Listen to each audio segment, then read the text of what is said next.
Pardon my French. Nga Treshja, Jonida Aliçkoni, Arbër Çepani dhe Lej Kraja, do ta kemi Lejin sot, po ta kemi te Çokuzelet. E kemi me mision, e kemi larg Shqipërisë, po do ta kemi në pjesën e dytë të programit. Mirë se vini në Pardon My French, nga një treshe që gjithmonë është dyshe, në pjesën më të madhe të paktën. Ju dërgoj njëri tjetrin ose zoncojmë njëri tjetrin, por gjithmonë jemi me misione fisnike. Ju dërgoj me mision javë pas jave. Ja pas jave misione të ndryshme, kështu që ne do e përshëndesim dhe live pak më pas në pjesën e dytë të Lejin ton. Kështu që do shikojmë se çfarë si është atmosfera nga Anadoli.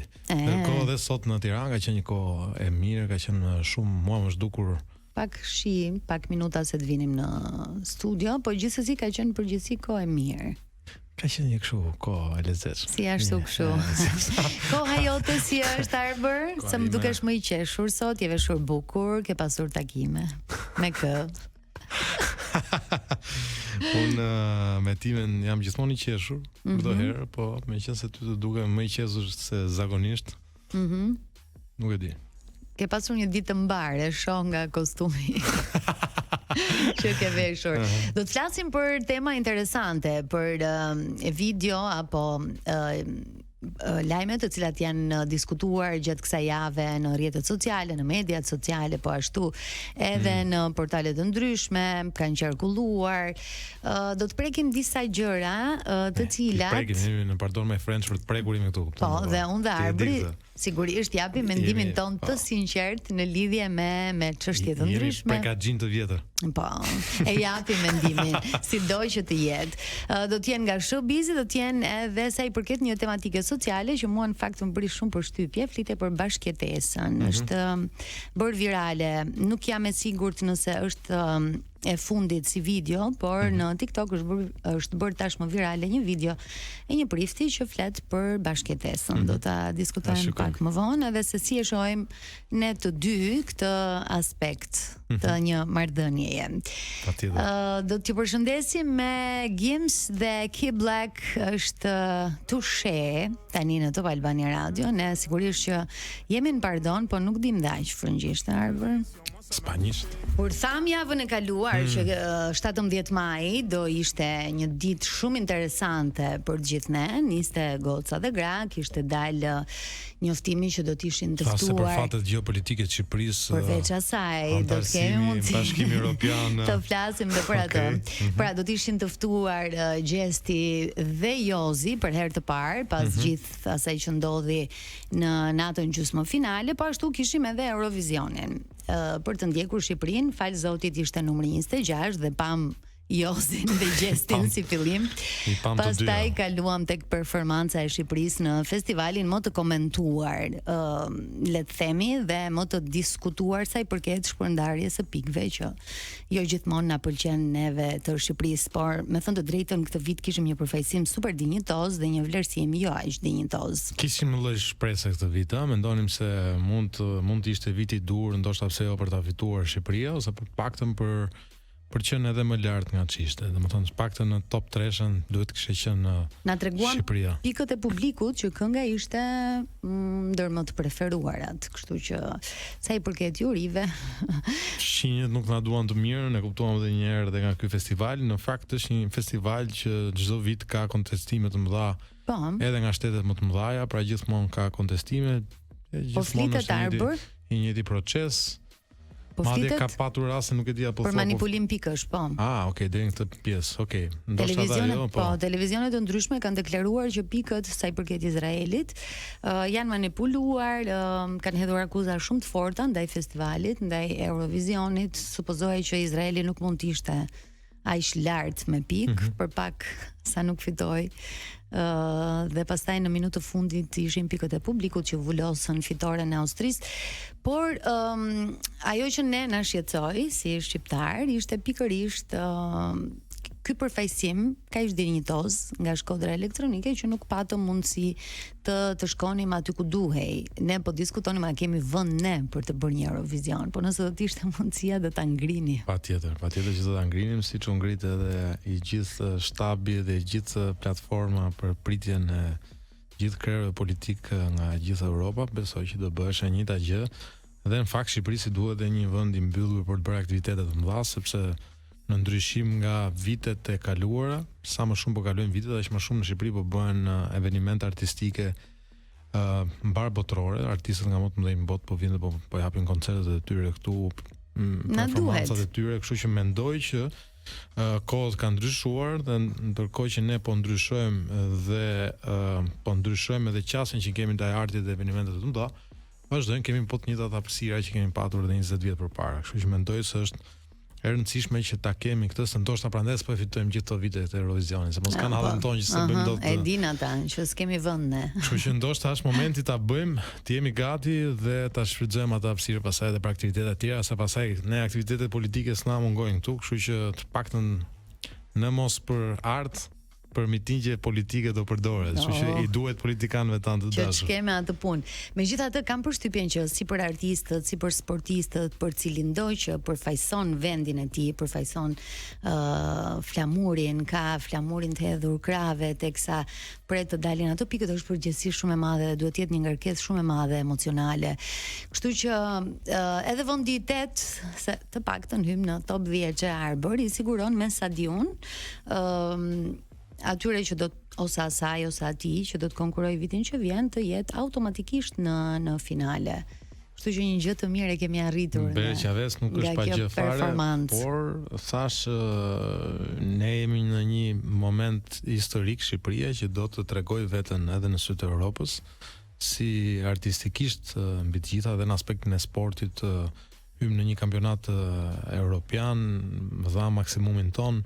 Kështu që në një farë sensi e kishim një lloj dëshire dhe një lloj shprese që pse jo të na njëjtë Europa dhe artistikisht dhe për më tepër nëse do vinte evenimenti i Eurovisionit në Tiranë, do ishte shumë signifikative në aspektin e turizmit. Për turizmin, po, do të ishte shumë interesante. Gjithë do ishte një qershi mbitor për Shqipërinë, po kam përshtypjen ndoshta për te artit të mirë që ne këtë vit e kishim dhe askush nuk më thot asgjë për këtë.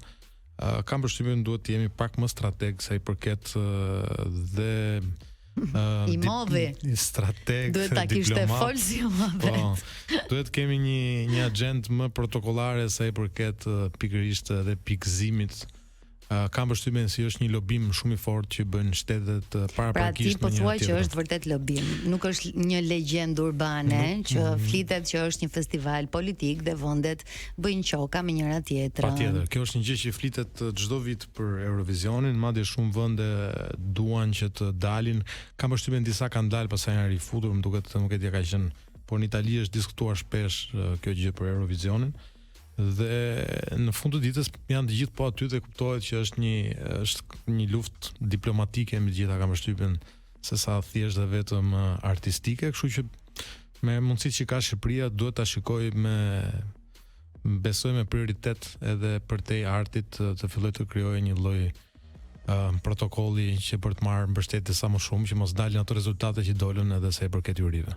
Tani përpara se të zhvillojë Eurovisioni janë bërë protesta, le të themi, të cilat kishin të bënin me pjesëmarrjen e Izraelit, një pjesë donin që të largohej nga Eurovisioni, jo vetëm gjeografikisht, por edhe për faktin e shumë gjërave që kanë ndodhur sa i përket politikave të Izraelit në karshi të vendeve të tjera me të cilat për momentin është në luftë.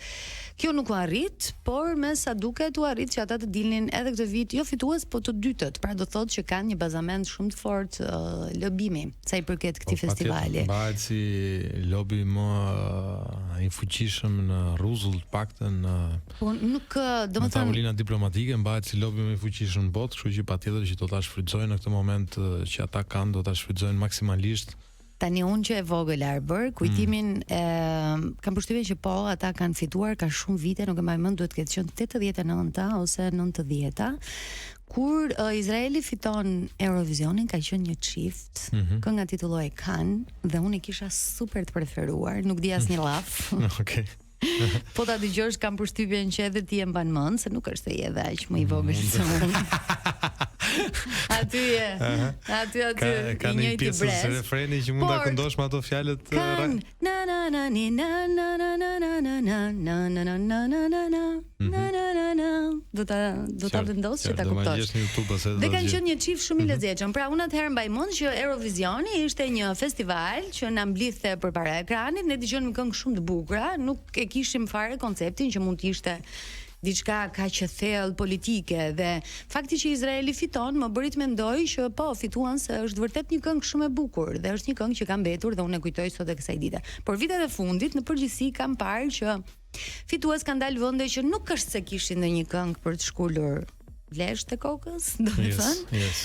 Edhe nuk është se kanë patur ndonjë përfaqësim që ti të thoje po e meriton për ta fituar. Kështu që ende nuk e kuptoj pse nuk zgjedhin të paktën muzikën, se ka këngë të cilat kanë mbetur, ndoshta edhe nuk kanë fituar çmimin e parë, por njerëzit i kujtojnë edhe i këndojnë me shumë nostalgji. Kënga që akoma kujtoj ka qenë një fituese nga Ukraina, ka pasur një këngë shumë të fortë, shumë ritmike në rinin ton të viteve përpara, dhe një këngë tjetër Just Maybe, I'm Crazy. E kërcisin tavullet atje me radhë. Ballkanas më? Po, Ballkanas kjo i pëlqeu të gjithëve në fakt dhe u bë hit për shumë kohë. Jebe në klube, në diskoteka, kudo e dëgjoj këtë këngën, dhe e dyta që kujtoj gjithmonë edhe që ishte prapë ritmike ishte Despina Vanti number 1 në mos gaboj. Number 1 dhe ajo shumë e bukur. Tani unë nuk e di pse e marrin kaq seriozisht këtë angazhimi, nuk e di, duhet ta marrin më lehtëshëm, të paktën artistët tan, mendoj Eurovisionin. Nuk e di. Ky ka qenë besoj me rast që të gjithë ishin pompuar për një rezultat shumë më të mirë. Ishte këngë shumë e bukur në fakt. Ishte kënga shumë e bukur, mesazhi ishte shumë i bukur, qasja e mënyra e ndërthurjes edhe të elektronikës me motive tradicionale ishte super. Dhe mbi të gjitha qasja e mediave botërore ishte shumë pozitive ndaj kësaj këngë dhe nuk është se e mendonin se ndonjëherë kur shef atë këngën e vendit tënd ndoshta nuk dele keqja me Kroacinë dhe Italinë. Por fakti që edhe media ndërkombëtare e promovonin dhe kanë bërë shkrime shumë interesante artistikisht sa për këtë kësaj këngë, do thotë që realisht vlente, pra nuk është se na dukesh vetëm ne. Dhe patjetër që u mërzitën, janë mërzitur. Një foto që u bë epike është e këngëtare në shkollës elektronike që i ka shfaqur gishtin e mesit me gishtat përpjekje.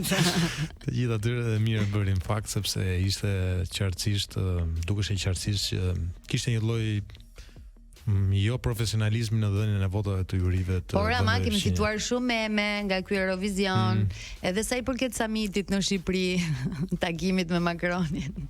Dhe Edi Ramon ishte 12 pikësh i Francës. Që na nderoi.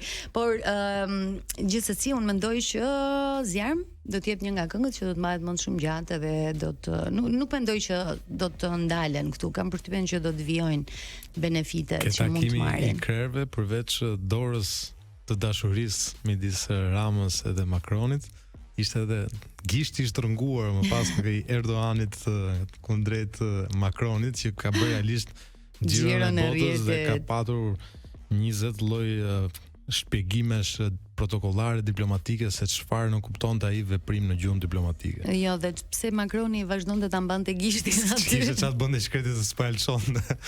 Domethënë nuk di. Kishte nga lëvizjet. Tani çunat kanë bërë gati këtë këngën që duket se e kanë marrë vesh që e pëlqej dhe kam qejf. Edhe na fton që të kemi Ver në studio. Është MC Kresha, Lyrical Sun dhe Dhurata Dora dhe pastaj do diskutojmë edhe një çik për Jozin dhe çfarë ndodhi, se mirë na vjen. Fladi Verës. Ja, ku jemi Arbër për të folur. Po kujtonim ndërkohë disa këngë. Po disa këngë të Eurovisioni, ja tregova dhe kanin Arbrit, por ka të preferuar Bandiron, që ishte përfaqësimi i Spanjës në 90-ën. Në fakt ajo është bërë famshme më pas. Si këngë edhe sot e dëgjojnë shumë. Po flisnim për deklaratën dhe daljen e parë publike të Jozit pas një situate jo të mirë që u krijua në gjysmëfinalen e këtij edicioni në Big Brother VIP Albania 4. Ishte një deklaratë reflektuese, ishte. Po, por falje nuk kërkoi që të sqarohemi, domethënë. Si tu duk ajo që tha në marrëdhënie me jo vetëm me gjestin, po banorët e tjerë, Loredanën, përgjigja që i ktheu Eglës. Sepse Eglës i tha që ne ke qenë e para që ke nisur dhunën, të pam ty dhe vazhduam ne të katra. Unë komplimentoj një rinisje në emisionit Goca dhe Gra dhe pavarësisht se me thënë të drejtën tani timi sinqert nuk pata mundësinë ta shikoj nga fillimi në fund, por tregon që është një emision që pati sukses që puntatën e parë, për aq kohë sa pavarësisht nëse e kishe parë ose nëse nuk e kishe parë, qarkullonin kudo në internet deklaratat ndryshme që u bën gjatë asaj puntate. Kështu që për Jozin ajo që pash ishte pikërisht një lloj reflektimi sa i përket gjithë situatës që ndodhi. Ndoshta nuk kërkoi falje, patjetër nuk tha tekstualisht fjalën tregoi pendes. Tregoi një lloj pendese dhe patjetër që u distancua nga dhuna si një mjet për të zgjidhur çfarë problematike që ne mund të na ndodhi. Ai patjetër ishte rëndësishme që ta bënte se është një lloj mesazhi për meshkujt shqiptar në tërësi ku e shikojnë shpeshherë dhunën si zgjidhjen e parë kundrejt shumë situatave apo momente që janë edhe krejt paqëna për të arritur direkt në konfrontime fizike, kështu që ishte nevojshme ky reflektim nga ana e Jozit, mendoj, dhe besoj nga mënyra e folurit dhe nga intonacioni dhe nga nuk ishte thjesht një reflektim sa për të largohen, po dukeshte që e mendonte seriozisht të gjën. Në fakt ka qenë i tërhequr edhe nga daljet publike, kjo ishte e para, por edhe nga koncertet, më sa duket, ishte e nevojshme kjo dalje e tij për të treguar më qartësisht. Se ndodh nuk është se kemi parë përpara, ndodh që mbas një rasti dhune, mashkulli bazik shqiptar del dhe e promovon veten që e ka dhunuar dikë ose ka qenë pjesë e dhunës dhe e promovon si një lloj gjë të mirë për veten, për një lloj akti burrërie. Si do duk përgjigja që i dha Eglës? Të paktën nuk ishte ky rasti i Jozit. Si do duk përgjigja që i dha Eglës? Ja, ma thuaj ti përgjigjen, pra të them se si do më duket. E cilësoj Eglën të dhunshme gjithashtu, sa i përket edicionit të tretë. I tha, ti e ke nisur e para dhe ne mësuam nga ty. Në fakt, patjetër që Egla ka patur personazhin e vet, shumë karizmatik në shumë aspekte, por edhe në aspektin edhe nëse nuk ka patur dhunë fizike të pastër si ajo e Jozit kundrejt gjestit, ka patur një lloj, le të themi, dhunë psikologjike me raste, pavarësisht ajo e ka justifikuar këtë me situata të brenda shtëpisë. Por të gjitha format e dhunës në një farë sensi janë nuk është vetëm dhuna fizike, ajo që dëmton marrëdhëniet dhe përditshmërinë që ne kemi. Dhe patjetër që në një situatë si Big Brotheri, çdo gjë amplifikohet, ndjesitë amplifikohen, marrëdhëniet njerëzore amplifikohen, duke qenë se janë gjatë gjithë kohës 24 orë me njëri tjetrin. Dhe patjetër që ka dhe një, le të themi, një rating të formës së dhunës dhe ajo fizike patjetër që nuk as duhet çuar në përmend, sidomos që duhet të ndodhë në një transmetim live, sepse po të ndodhi në një situatë tjetër është më e pranueshme. Po thjesht në një transmetim live çdo gjë amplifikohet dhe nuk është mirë që njerëz që shikojnë këto skena ty duken normale dhe ti pra ishte më se e nevojshme kjo dalje e Jozit edhe mënyra se si ai kishte reflektuar edhe deklaratat që dha. Nuk e di gjesti duke që ishte më i përfshirë sa i përket jetës artistike, po punonte me gjëra të reja, duke më le të themi më konkret në gjërat që tha, duke lënë të kuptohet që Bigu për të ka mbaruar dhe tashmë është një tjetër etapë e jetës së tij. Sërish nuk u kuptua qartë nëse vazhdon me Eglin apo jo, pra mund të lexojë në disa forma. Kurse kuptonim qartë kur ishin aty 24 orë 24 para kamerave, imagjinojmë tani. Por në përgjithësi me sa u kuptua nga intervista e tij, ishte mirë, ishte qetë, ka nisur koncertet, ka nisur të prodhoj muzikë, do të vinë edhe projekte të reja shumë shpejt. Kështu që duket se fituesi i këtij edicioni të katërt, po merret më shumë me pjesën artistike të tij se sa me ato që shkruhet në rrjet apo përgjigjet që duhet t'japi domosdoshmërisht për ata që e ndjekin. Patjetër, po plus edhe kur fiton në një farë sensi ka edhe një lirshmëri për tu sjell në mënyrë pak më gjithëpërfshirëse dhe pak më paqësore patjetër. Unë mendoj që për ta parë dhe për të folur hapur, unë mendoj që në aspektin pragmatist dhuna që aty u ushtrua ishte një lloj plusi për të.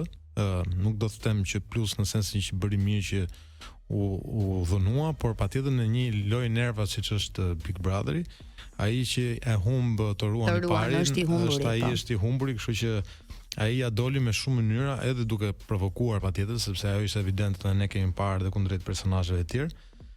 Ja doli që truante dhe qetësinë dhe të bënte që të humbnin qetësinë konkurrentët e tjerë. Kështu që në një farë sensi besoj që edhe ajo shuplak ishte një shuplak më shumë për Rozin, për Jozin edhe të vetë.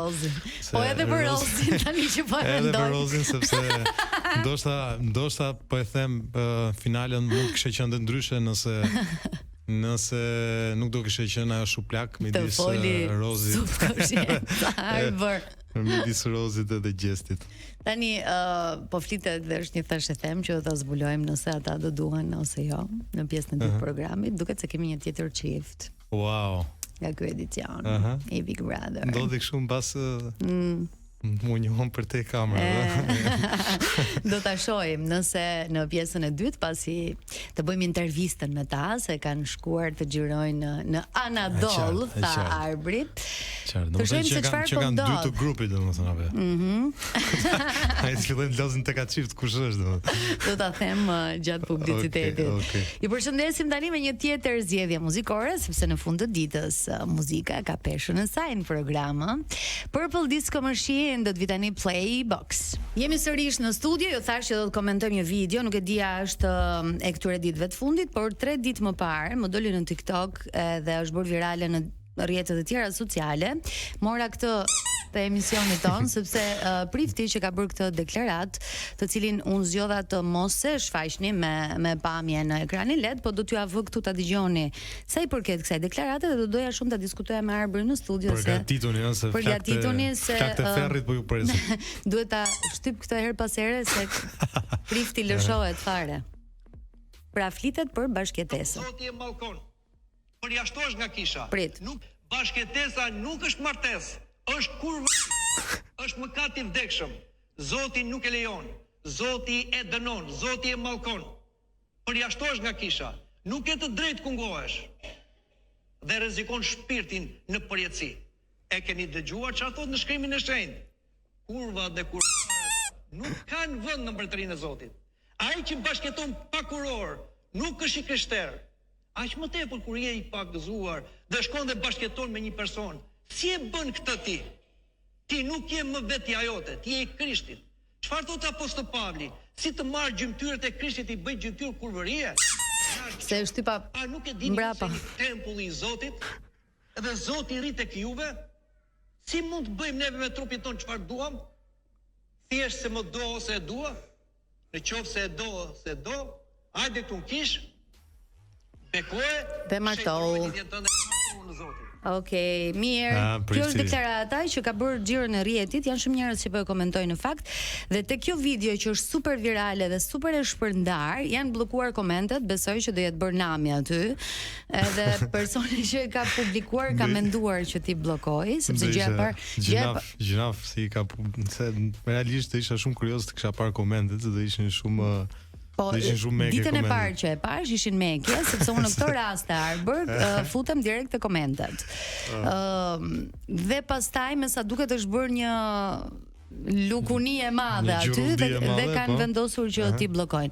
Por ajo që unë doja diskutoja me ty, sepse më preku shumë fakti që ata që bashkëtojnë janë dhe var. Ty të preku fakti që pra ne të dy zemra ime ne të dy që kemi edhe bashkëtuar megjithëse unë në rregull jam e rregulluar tani e rregullova rrugës ti je në purgator ti nuk je as në ferr as në paradiz pas bashkëtesës unë thash po celebrohem po vendos kuror se nuk e mbaj dot atë ku shumë nuk e mban dot unë Prifti duket sikur kishte një nat personal me Si mllefosur. Shumë mllefosur ishte me kategorinë fjalë, nuk e di se çka kishte kaq personale me kategorinë fjalë. Ajo që më shqetëson është që flasin në emër të librave, domethënë të shenjtë. Unë nuk jam e sigurt dhe nuk marr përsipër të flas me siguri nëse është apo jo si paragraf në librin e shenjtë, por kam përshtypjen që në kohën kur është shkruar libri i shenjtë, bashkëtesa nuk ishte librat e shenjtë për më tepër janë me mira faqe, me triljarda fjali që janë të thëna në kontekste të ndryshme, në vende të ndryshme, në epoka të ndryshme, dhe kushdo ti keq interpretoj, i keq interpreton. Nga librat e shenjta merret gjithmonë konteksti, merret gjithmonë thelbi, le të themi, i diçka që shkruhet, më pas patjetër që interpretohet. Kështu që më duket pak i mllefosur thash Prifti me mënyrën se si flet, sepse unë mendoj që më dil në temë që bashkëtesa është jo, bashkëtesa patjetër që nuk mendoj që është ashtu, madje nuk është numëri thot Arbri, po. Se mendoj që dy njerëz nuk është s'ka asnjë gjë të keqe që përpara se të kalojnë në një lidhje kurore, në një martesë, të bashkëtojmë një herë përpara, sepse për të njohur më mirë, sepse vetëm në bashkëtesë ti e kupton, ja kupton huqet tjetrit, ti kupton se çfarë idesh ka për jetën, se çfarë mënyre jetese ka e gjitha me radhë. Imson veset. Nëse ti imson vesen, nëse ti kalon edhe atë momentin e bashkëtesës, që nuk është e thënë të jetë 20 vite, pra mund të jetë dhe pak, por më rëndësishëm që të kalohet, është mendoj më duket si një lloj Arbër bam kalova direkt. Kështu që është një lloj stazhi që unë mendoj që është i shëndetshëm të kalohet. Nuk ka asnjë lloj gjë kaq dramatike sa që bën Prifti, po patjetër Prifti ka idetë e veta dhe ti në fakt ke bashkëtuar, po. Dikur. Dhe fakti që nuk je kurorzuar akoma. Të nderuar dëgjues.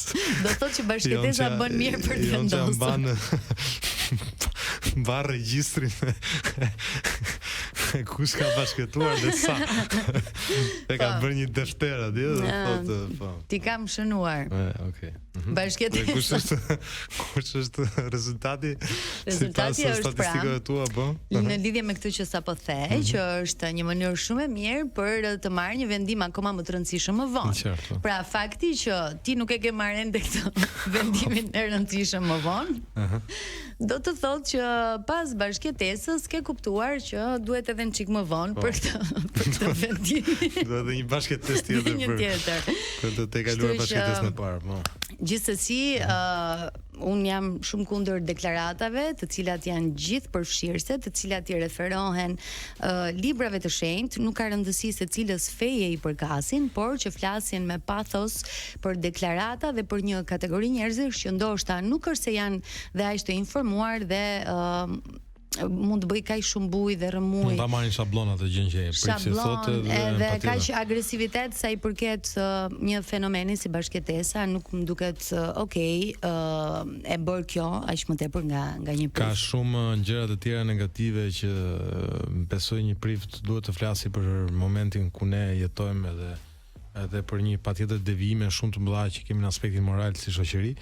Por nuk besoj që për më tepër bashkëtesa të marrë këtë lloj konotacioni sikur është një diçka kaq e keqe. Okej, Arbër. Jam shumë dakord me ty dhe jam shumë dakord që në këtë momente te kush kishish të kryt pakën po shkuam mos na vusin në grop në ferri direkt sa ta shohim. Te kjo kisha do të shkosh vetëm kur ta kesh ndar mendjen. Për të bërë celebrimin në kish. Kështu që mendo mirë përpara se të më kërkosh adresë.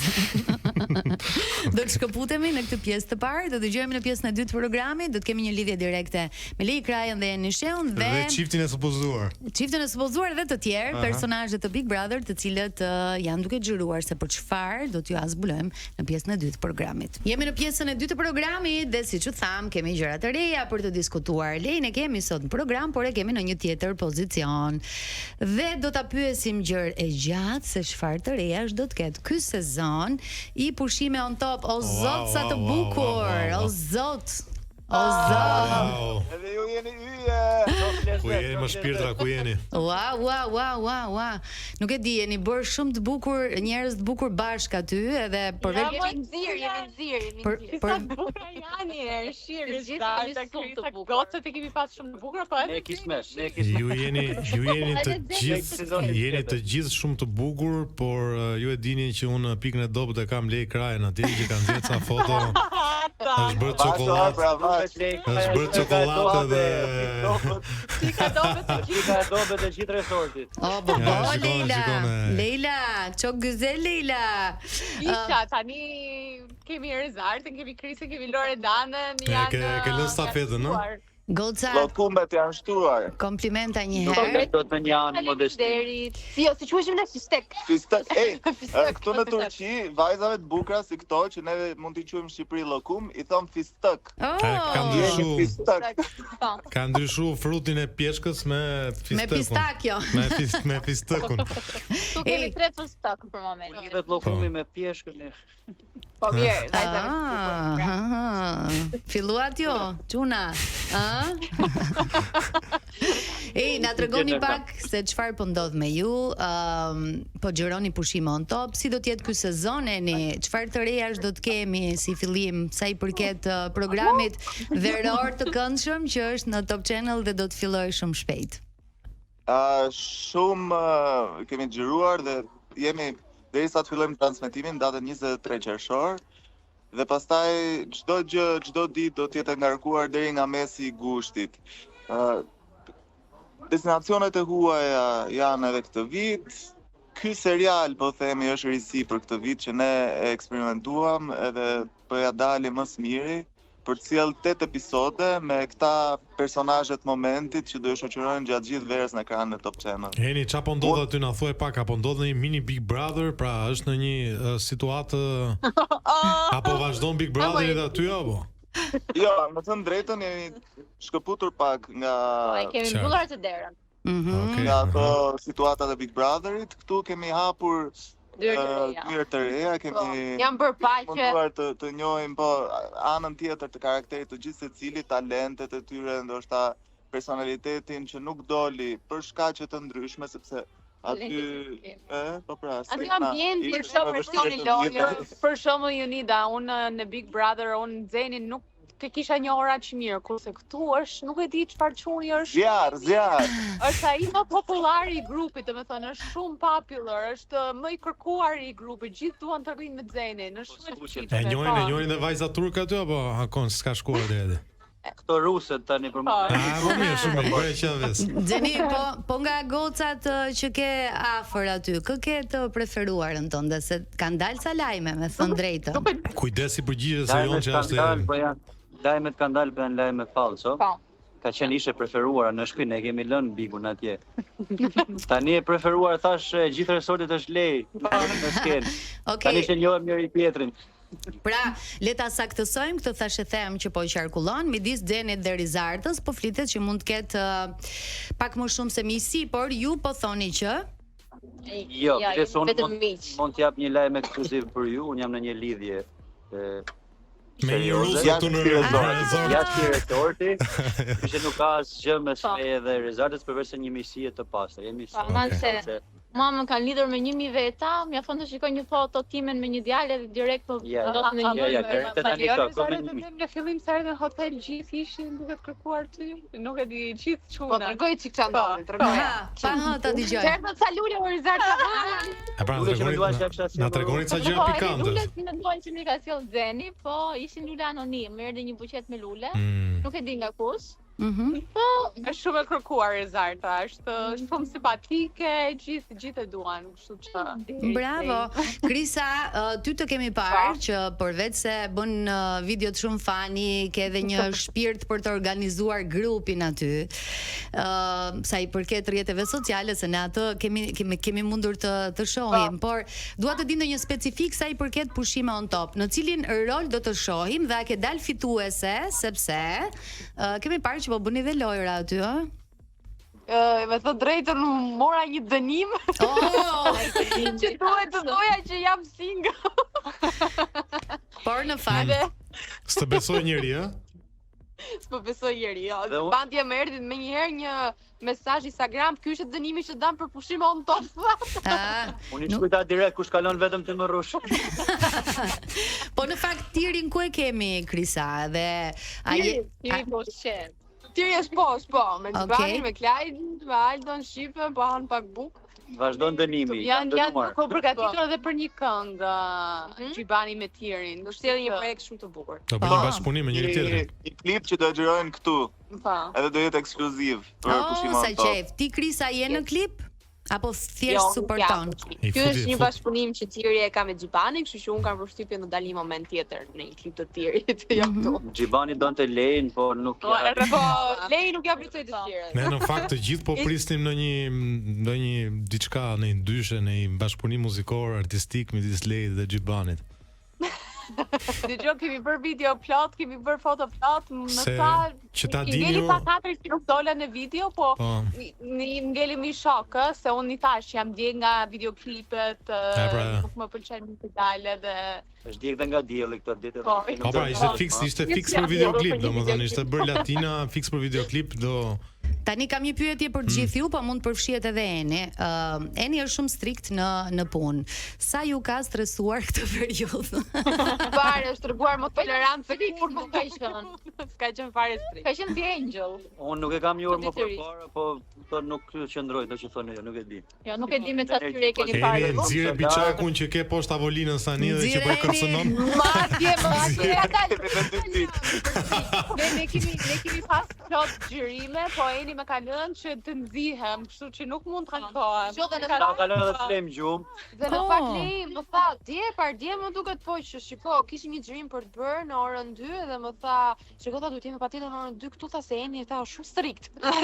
Se Eni është mërcë. Eni na thot xhirimet 2, ne thon xhirimet 4, po gjithsesi. Okej, Eni. Yes. Ti vazhdon të jesh strikt, po në këtë periudhë po më duket si më tolerant, apo thjesht po të bëjnë qefin me që je aty?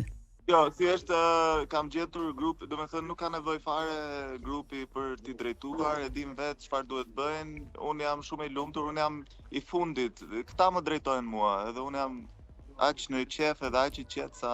Janë bashkëpunues, pra. Jashtëzakonisht. E kalon me autopilot këtë radhë. Fantastike. Unë kam parë dhe shumë sfida kërcimi aty që keni bërë me njëri tjetrin, keni bërë shumë reelsa me kërcim, nuk e di domethënë. Nuk e di, po sa qefli janë për të dalë natën, për të kërcyer. Sidomos Leji që për sa keni ardhur ne këtu.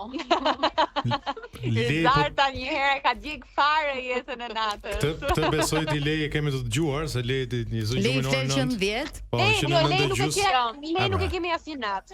Po. Leji na ndjek me telefon kur zgjon. Është qartë. Nesër më mëngjes merr vesh se çfarë ndodh, po. Rizarta diçka e re ose dhe për të tre ju, po duke qenë se Rizarta është pak më e përfshirë te kjo pjesa e rrjeteve sociale. Pra e gjithë kjo javë që ju po kaloni aty, besoj edhe ty dhe Krisën, po edhe gjithë ju të tjerët ju kanë ndihmuar jo vetëm për content, po edhe për bashkëpunimet më teshme, apo jo? Po patjetër. Shumë mesazhe, po gjithsesi i kam lënë të përgjigjem kur të kthehemi se Jonida, mund të them diçka? Kam ndetur gjatë këtyre ditëve afër Rizartës për shkaq që punën. Si ditërisht të gjithë më duan shumë tek ju. Jo, edhe për shkak se për shkak kurioziteti, e thon Troç. Sepse shoh si një influencer në punën e saj dhe më ka habitur dëshira e saj dhe ku diun për pikëmëria se si i realizon ato videot. E ka një gjë kështu komplet natyrale, edhe unë jam habit me vërtet me thënë drejtën. Është shumë e talentuar në këtë pjesë, edhe i thash që me këtë potencial që ti ke, shumë shpejt do jesh on top të gjithë influencerëve. Thuaj që ta thash apo. Faleminderit, ma tha dhe unë madje i thash që Zoti bën mirë ta dëgjoj këtë fjalën që tha Eni. Universit ligji manifestimit. Shumë aftë. Shumë. Edhe gjithë shkojmë te Rizarta se të duket ky postimi Rizarta ta bëjmë të gjithë janë. Shiko, vendos të foton. E pas keni dhe konsulente ndërkohë Rizartën. Mos je pas një këshill pa marrë lek. Me shumë dëshirë. Madje më vjen shumë mirë që vinë më pyesin mua njëherë që kanë aq shumë qejf të postojnë, të bëjnë foto, video. Janë gjithë shumë allegro, është shumë bukur atmosfera këtu. Xheni. Edhe Xheni. Pastaj fotografi mirë. Edhe dentisti mirë, nuk e dia keni vënë. Nuk e dia keni vënë, nuk e dia keni vënë që Rizarda kohët e fundit qesh më shumë. Ka një, Se po. që duhet, te ka vënë dorë doku aty. Unë sa doja të pyesja që përveç këtyre ditëve që je në këtë pozicion, pra ju po xhironi dhe po kaloni bukur me njëri tjetrin, kë ke lënë Xhen të merret me punët e tua? Mamin dhe çunin e tezës, Spartakun edhe stafin, domethënë që po merren, unë po shija jetën akoma. E meriton. Jemi akoma në big. Jeni akoma në big. Unë jam I sigurt që çdo gjë kaq vaj dhe kaq bukur dhe me kaq dashuri nuk ka vaj, kështu që jam kurioz të di. Sa qerre tani ka pasur. Jam kurioz të di fërkimet me njëri tjetrin, çka ka ndodhur, se nuk ka shanse. Po thatë që çdo gjë ka vajtur vaj, nuk është e besueshme. Juve, që keni dal nga Big Brother. Eni, na spionotu lutem. Eni, duam spionimin tënd. Off record s'ka patur normalisht. Po me kamera asnjë. Po në kamera. Ato. Kanë qenë debat. Hajde me Ronaldo. Gjibani me Eni. Do me thënë Klajdi, Viserlo, Gjibani, Eni. Nice, e parashikueshme do thoja unë. Asgjëre. Jo, kishte Xhibanit me shipe poshtë para të rekordit. Okay. Lajmi fundit. Po diskutoni për thoshte shipja Xhibanit që po ti isha unë të vi në Big Brother, ti do mulesh në gjunjë, e filluan pastaj. Jo, ka pas të patë. Hajde Alesa nga ty presim. Jo, në fillim ishte Viserlo zjarr, kupton çdo ditë, po pastaj sikur që çon, nuk e di ç'nomi. Po Viserlo me sa kam Gjibani sot më tha, ti agresive. Kështu tha Gjibani ty. Ti agresive. Ti agresive. Se gati të biletën të ikse. Ishim në mes të xhirimeve dhe nuk po I përgjigjej pyetjeve dhe ke parasysh xhirimet kanë strese Junida sepse koha e ngjeshur, po perëndonte dielli, ke parasysh. Ti më fole agresivisht. Nuk të fala fare. Po pse thoni ka mbaruar Bigu, ndërkohë s'pas ka mbaruar. Ju keni nisur një të dytë aty, ëh? Kështu një bashkëtesë shumë interesante. Po me ish banor? Me ish banor. Leila, ne ti e di dhe orën që ne kemi një shkëputje tani për shumë pak, edhe nuk e dia do na prisni edhe për pak minuta që të rikthehemi një çikës me ju. Inshallah ne të presim, po inshallah të pret hëna. Kemi ndryshim artificial, plus çik ndryshojmë vetëm që patjetër ju presim. Para jemi. Na prisni edhe pak, se dini kur e kemi orarin e darkës, po mbani edhe pak surprizë. Erdhëm për pak minuta. Publicitet. Hey, yje. Sa po mori Rozana Radi Enin telefon edhe çfarë I tha? Foleni. Jonida, ke marr përsipër të heqësh bllokun tim nga Instagrami I Rozanës. Më dha passwordin dhe tha të lutem zhbllokoje Enin, se nuk e di kush bllokohet. Se nuk e bënte dot me dorën e vet, kupton, edhe donte. Patur një s'ia bënte zemra me dorën e vet. Para 10 vjetësh, diçka e tillë. Po nuk e mbaj mend sepse. Ta them unë. Kur sapo një. Po do ta them privatisht. Ja, tani që nxorë do ta thuash. Po rezulton që nuk të shtyp edhe po ta tha. Edhe po ta. Ricet se nuk të gjen gjë nga makina. Blok më ta heqi zemra jote direkte. Sa të mbaroj emisionin? Edhe unë kam blok me sa duket. Për disa s'm gjen ti edhe unë kam blok. Po jo, unë tani e kam marr pasordin, kështu që do futem do të kërkoj aty dhe të zhbllokoj. Ti zgjidhni edhe në gjykatë të probleme që keni me njëri tjetrin. Tani janë blok forever. Okay, po, faleminderit Xheni. Se unë nuk para bllokoj dhe zhbllokoj njerëz. Nëse I bllokoj nuk I bëj më. Friend, që ta dish, Eni. Po uzure me mua. Nëse mund ta ndikosh po prap Rozanën në këtë. Që grupi mbajeni mirë. Po, shohim çdo thuhet pas 10 vitesh. Tani guys dhe yje të bukur, se jeni shumë të bukur në fakt. Le të bëjmë pak një supozim, sikur ende vazhdoni aty dhe ende keni le të themi ca kështu momente me njëri tjetrin. Kë do nominonit? Më thoni emrat edhe pse. Nga të pranishëm. Po, nga të pranishëm do të. Dhe pse? 2 apo 1? Nga neve të 4 këtu më. Jo, nga gjithë grupi që jeni aty. Edhe nga ta që po ham poshtë. Tani Gjibanin unë dhe nominoja. Okej. Për çfarë arsye apo? Ta nominoja dhe Gjibanin dhe këtë 2 nominim apo 1? Po, 2. Edhe arsyet me të gjitha. Po me Gjibanin patëm një kështu në transmetim sot. Kur po xhironim domethënë. Një përplasje, po. Çiksi kështu. Okej, një kështu si ashtu. Okej, mirë, më mjaftoneni, se 2 kam përshtypjen që do të ikin nga rezorti. Jo, s'ka probleme, Bani, do rri. Okej, Rizarta hëmi. Mund të kthesh në dhomën e pritjes. Po mendoja, unë me zi gjitha emrat e nominimit atje brenda, jo më këtu jashtë. Po do nominoja Klajdin. Aha. Sepse Opa, të doli dhe një kështu. Ishte loja, një lajm tjetër. Jo, lojë voleybol dje dhe ishte shumë impulsiv, nuk ishte fare bashkëpunues. Tregoj janë pak agresive. Shi Klajdi. Shau. Jo, nuk shau, po ishte shumë nën kuptime, shumë ironi, shumë Shi Klajdi. Voleybol. Po vetëm për këtë. Okej, hëmi Krisa.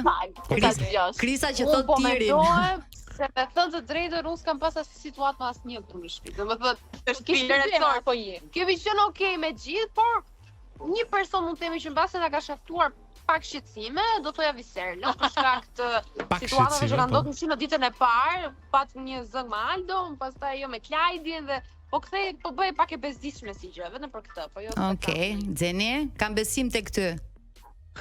Xeni shkon mirë me gjithë. Do nominoj Klajdin se po na ha gjithë ushqimet. Po, vazhdon Klajdi. Nuk ka të ndaluar Klajdi. Po kemi marrë dhe një valizhe për fusin. Po, Klajdi han mëngjes pas mëngjesi, para drek, 2 snack, pas dite 2 darka. Po ti lej. Se është më mirë se ç'duhet për të restaurat. Shisheli. Po ti lej kë ke kështu. O zemër nuk e di, Viserlo masën e fillim mund na ketë jo, unë e kam shumë gjanë, e dua shumë Viserlo, dhe ai edhe nizeti i grupit. Shiko, Viserlo ashtu e nisi dhe Bigun, me zjarr të madh, po pastaj. Jo, tani është qetësuar, shumë i mirë, shumë i mirë. Pastaj u qetësua. Nuk duhet ta qetësua. nominoj Gjibanin sepse realisht edhe pse mbërtiti sot e kam shumë gjanë dhe nuk e di për emër ti. Po, nga që është nxehur nuk erdhi këtu te grupi, domethënë që dilte. Është duke marrë me sa duket me videoklipin. Në intervistë, po Si xhironi përfundim aty. Oles nominova asnjërin, nuk dua të nominoj këtë se kam Xhans, dua të nominoj atë se Viserlo, kam. Nominoj një herë pas e këtë Po jo, Realisht ka qenë grup shumë i mirë, nuk e di. Po të kishte qenë vetëm ky grupi në Big Brother do isha full. do ishte të kënaqur. Çfarë flet me? Do të bëj dhe ty blok Rozana tash. I love Rozana. Unë kam thënë këtu edhe në intervistë që jam fan të Si Rozanës. është dhe gojmjetës, nuk prish gojmë asnjëri. Eni me pak fjalë. Ky edicion i Pushim on Top, pra do të ketë udhëtime jashtë Shqipërisë, sigurisht dhe destinacione brenda. Keni personazhe të rinj që i keni përfshirë në program? Po, si harruam. Dgjoj, neve nga që kemi një javë këtu dhe jemi sikur të shkëputur nga pjesa tjetër e stafit që vazhdon të punoj edhe me shumë intensitet madje, ndoshta edhe më shumë se ne këtu. Kemi Dea Vjerin që është një personazh shumë i njohur dhe Grine si të dy këta janë një çift, po themi ne jemi të moshuarit, ata janë pasardhësit tanë, çifti i ri i Pushime on Top. Ata kanë një rubrikë shumë këndshme rreth agroturizmeve, rreth turizmit rural në Shqipëri, që është, po themi, një temë kryesore e këtij viti në Shqipëri dhe edhe risi për këtë sezon. Të rinjve do të sjellin edhe ata këtë pjesën e panjohur, ndoshta edhe që është shumë atraktive për syrin në televizion. Shumë interesante kjo. Tani dua të di nga 3 yjet, nëse mund të na tregojnë për projekte në vazhdim, të cilat mund të kenë lidhje me televizionin ose jo, por edhe sa i përket gjërave tuaja personale. Për shembull, për Krisën do isha shumë kurioze të dija, sepse është folur për një dasëm Krisa, për një konkretizim Krisa. Kam mi zemër, ja. Ja, gjithmonë në pararojë të leme roz, po.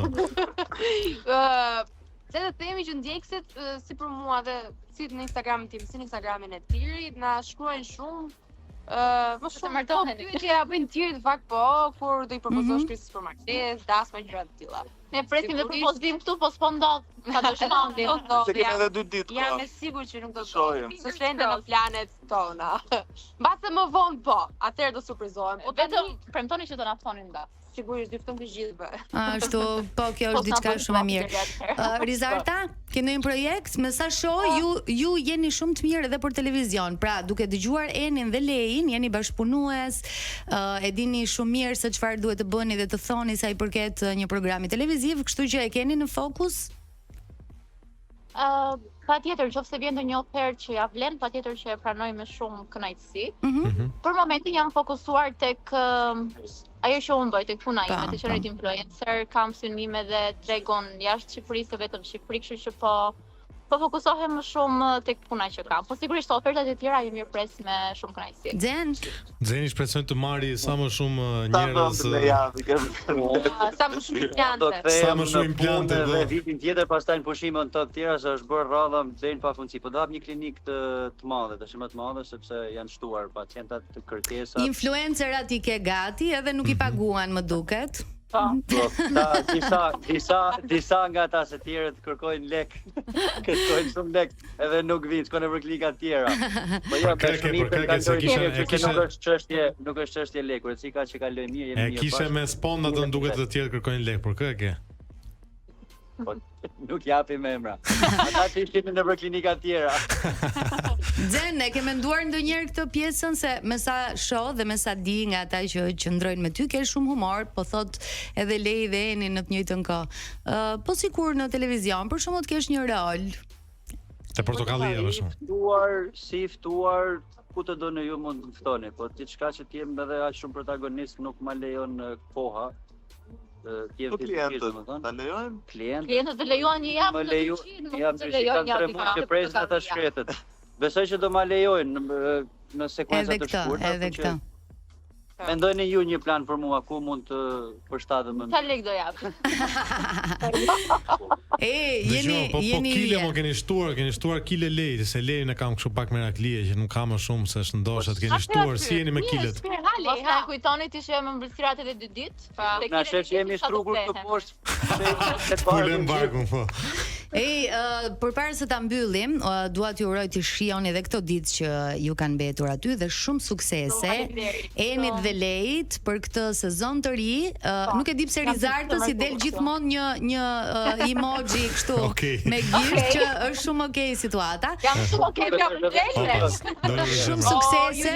Junida, para se ta mbyllim dua të falenderoj se e kemi pas pjesë shumë të rëndësishme të ekipit, jo vetëm gjatë këtij udhëtimit, por gjatë gjithë kohës, Blerina Sheon, se Blerina po që janë edhe ne nga Tirana.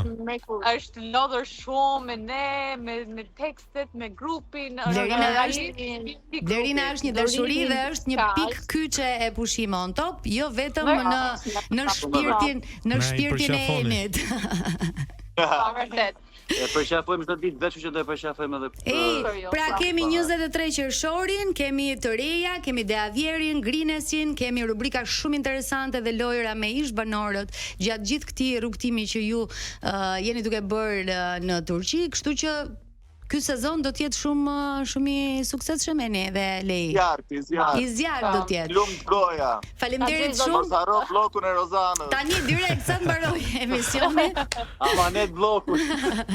Shumë suksese dhe shijojeni këtë ditë që ju kanë mbetur. Ciao. Ne do të shkëputemi sërish për pak publicitet. Kur do bëjmë pushime? Ti me pushime je gjithkohë. Publicitet.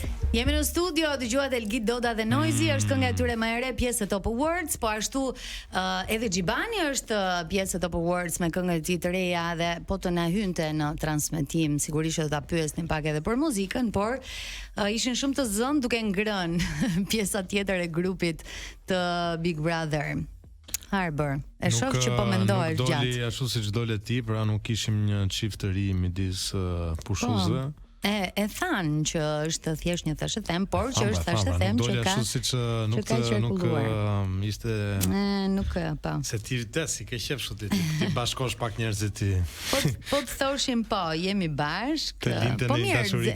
Xeni tha që jam në një lidhje, kështu që Kështu që diçka u tha Arbar. Ti kë mund shihje si dyshe në këtë grup që kanë shkuar aty? Në atë grup nuk besoj se ka ndonjë potencial. Lej me Xhipanin. Nuk besoj se ka ndonjë potencial në atë grup që të dalin dyshe, kështu që bëjnë mirë të shijojnë pushimin dashurisht po i shijojnë. Unë ndërkohë që po flas në kohë ma ka marrë vëmendjen komplet e dashur Jonida Liçkolli, një lajm. Mister në malet e Çekis. Alpinistët gjejnë thesarin e çmuar. Kush i fsheu 598 monedha prej ari dhe bizhuterit në pyll. Ha njerë, më sqaro se jam gjithë sy e vesh për ty tani. 10 byzylyk ari, 17 kuti purosh. Aty, do më thonë, lëreni arin, nëse flitet për puro, kubanezi që kam përballë. Një krër dhe këri. Këri ati bën kompromise. Është këri ati që thoshte prifti, asaj. Po. Dhe plot 598 monedha ari. Të gjitha këto sende përbën një thesar të çmuar disi misterioz i zbuluar rastësisht nga dy alpinistë në verilindjet e Republikës Çekisë. Po si nuk na del ne. Dhe treguan këta që gjetëm thesar. Alpinistët, të cilët dëshirojnë të mbeten anonim, që kanë si ata të tyre faqeve tona. Po ndiqnin një shtek të shkurtër përmes një pylli në malet e Krokonosit në Çeki, një zonë e njohur për ecje malore, kur vun re një kuti alumini që dilte pjesërisht nga një mur kuri. E kishin murosur pra. Këtë kutin me florin. Se tani po më vjen në mend Ed Manushi, cilin e përshëndesim shumë, që ka nisur një emision me Shiko, mund të shkoj e ftuar me Manushin të gërmojmë ndonjë mal. Të cilin i përshëndesim shumë, ka nisur këtë emisionin nëpër male dhe me sa duket kanë lexuar këtë artikullin dhe po eksplorojnë. Po eksplorojnë në tentativën ndoshta për gjetur ata një flori. Pasi e hapën dhe zbuluan përmbajtjen, ata e dorëzuan menjëherë në po ç'është ky lart. Shana i prishi fantazinë fare. Pasi e hapën dhe zbuluan përmbajtjen, ata e dorëzuan menjëherë në muzeun e bohemisë lindore në qytetin e afërt Hrdec Kralov, sipas Miroslav Novak, shefi i departamentit arkeologjik në muze. Shikon njerëz përgjeshëm. Po, edhe ti do dorëzoje, mendoj, përveç purove. Përveç purove që do i pija rrugës. Tash dëgjoj. Tani që jemi të sinqert. Nga 598 monedha. Tash një. Pa një dyckë një treckës do i mbahet. Kod për fiksim. Ti vjen një zinxhir. Pastaj unë them që edhe kjo shifra 598, sikur ka diçka që shkon, Një grusht është futur diku. Se hol do kanë qenë të paktën 600, tani është rrumbullakose. Unë them 598. Shi unë mendoj që ata alpinistët diçka kanë mbajtur për gratë e tyre. Dhe mirë kanë bërë se. Dhe mirë kanë bërë, kështu që ky ishte një lajm fakt që më tërhoqi se unë e dashur vdes për këto gjërat kështu, gërmimet këto arkeologjike, këto muzera. Kështu që më bëri shumë përshtypje dhe thash sa me fat çunat e Çekis. Prandaj vjen dhe çekët, ka shumë çek që eksplorojnë këtë nga malet tona, këtu gjejnë. Për të mira në gëzime e juardhshim. Si themi me që jemi, pardon, my friend, këtu gjejnë lesht të currit. Deri diku. Jo të Oldit të dashur të dëgjosh. Okej, do të dëgjojmë pak muzikë dhe rikthehemi edhe një herë në studio për një tjetër lajm dhe për ta diskutuar ndar së bashku. Do të jetë një këngë e përzgjedhur nga çunat tan të dashur të regjis, të cilët përveç se përkujdesen duke na njoftuar gjithkohës që kemi publicitet dhe ruani kohën, kujdesen po ashtu që të dalim edhe bukur në ekran, se ne nuk jemi vetëm në radio, jemi edhe me video. Kështu që ju përshëndes çuna, jeni shumë të mirë që të tre. Think of me është tani. Ju që jeni përgatitur për një super verë, Arbri sapo më tha diçka. Që kjo do jetë vera më e nxehtë ndonjëherë. Po, meteorologët, specialistët. Ja, përcaktoje si ma the, ferri. Ferri mbi tokë thon posaçërisht thon ata. Edhe vjet, po. Ka kështu thon çdo verë në fakt, por duket sikur këtë verë dhe nuk është çudi që çdo verë të vijë gjithmonë duke u nxjerrur situata.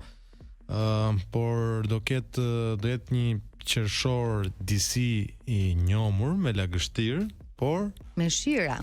I njomur, nuk mund të themi me shira të rëmbyshme, por do jetë me ca pika me ta caru nerva, domethënë, nëse keni bë plan me ikën plazh. Po, kurse korriku dhe gushti të nderuar dëgjues do jetë. Do të jenë zjarre. Do piqeni në hell në korrik dhe në gusht.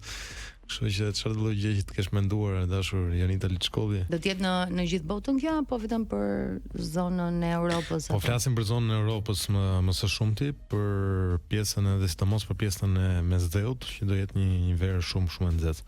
Po të paktën kanë një shpëtim mesdhetarët e deti janë kanë mundësi në një lidhje shumë të afërt me njëri tjetrin, edhe shqiptarët kanë edhe mal, kanë mundësi për të lëvizur. Kështu që shpresojmë shumë që ndoshta freskinë turistët e huaj të vinë ta gjejnë në Shqipëri, në malet e Shqipërisë, në detin e Shqipërisë, në lumenjtë e Shqipërisë, në liçenet e Shqipërisë, i kemi të gjitha kushtet që ju për të freskuar në këtë verë ferri, siç thon meteorologët. Sa i përket pjesës së Europës. Më vjen mirë Arbër që ti ndan me ne këto lloj informacione, sepse nëse vin turistë të huaj, je shumë i lumtur.